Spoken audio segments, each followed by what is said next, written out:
So in this playlist, if you haven't watched the previous ones, I'm just showing you stuff you can practice to get better as a composer, and here is another one. So if you know the concept of pivot chord modulation, this is something you can do with borrowed chords, and that's what I'm going to practice today, just to keep my harmonic chops up. And this brings us to a point which I'll show later, harmonic licks. This is the reason I'm doing this. As well, because small aspects of these harmonic licks can be combined with other harmonic licks, just like you might do with an instrument and licks, like guitar licks or piano licks, whatever.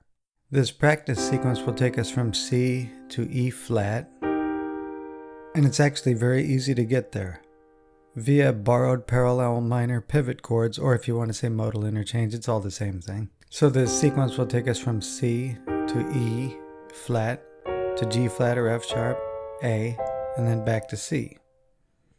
So you're going to have to practice it in different roots because that's only 4. And this is accomplished by using borrowed chords from the parallel minor, or if you want to say modal interchange, from Aeolian, that's fine too. I don't care what term you use. And then when you get to E flat, the same exact thing is going to happen. You're going to pivot off of another borrowed chord. That would be in E flat minor.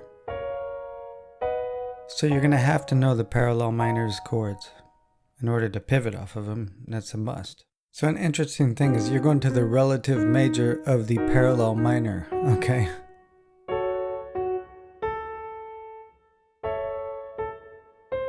However, when I break it down, you'll realize it's much easier than you think. So I'll just play through the practice sequence without calling out chords.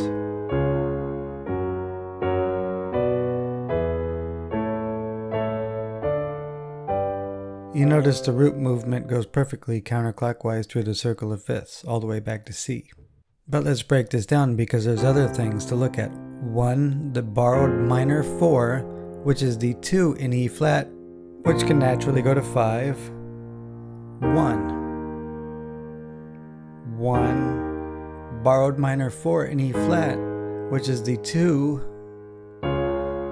of G flat or F sharp. 1, borrowed minor 4, which is the 2 in A, 5,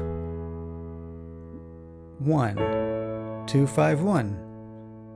Again, the 1, borrowed minor 4, which becomes the 2 in C, 5, 1.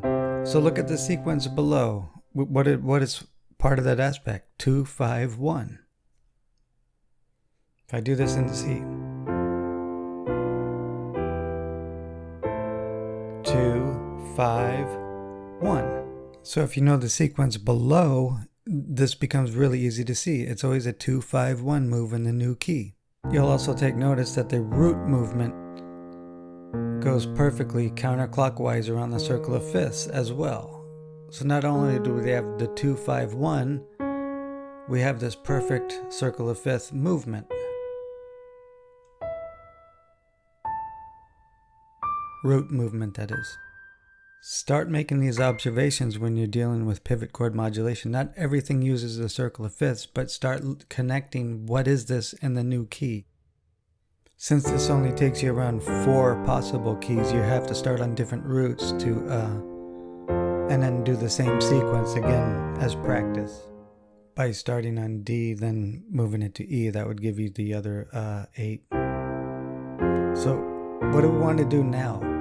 We want this to become a harmonic lick that you can call upon. So let's take this really typical flat 5 blues lick, okay, over a dominant shape. You usually combine these things with other licks like this to form new licks, really. You can combine the two to create a new lick. A little bit of variation, but it uses that and it uses that. Those two licks. Eventually, what do? You start combining all kinds of licks. So you initially had the original lick, the second lick, now a new lick, now a different set of licks. And this is not about blues, but this is what you want harmonic practice to turn into.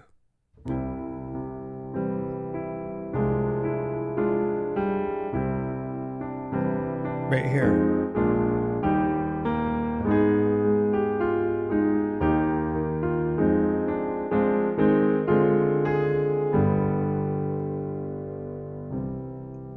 I combined that small little move, 2, 5, 1, parallel minor borrowed 4 with a flat 7, which becomes 2, 5,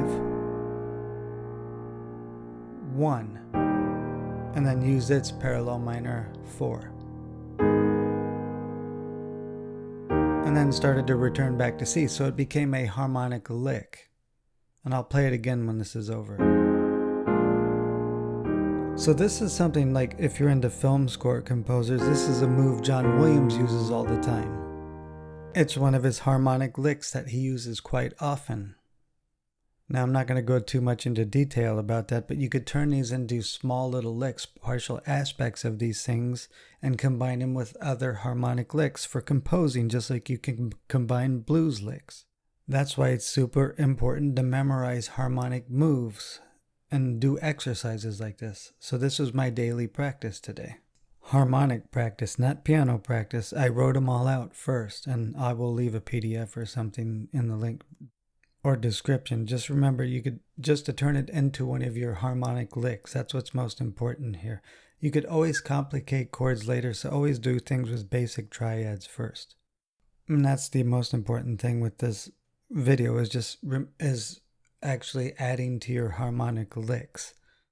And that's why you do exercises like this. You're trying to add more licks to your harmonic vocabulary, more options, because you're going to realize one day that with modulation in particular, there are so many ways to get to one chord that it's almost impossible. Well, it pretty much is impossible to list all the various ways you could get to one chord from another.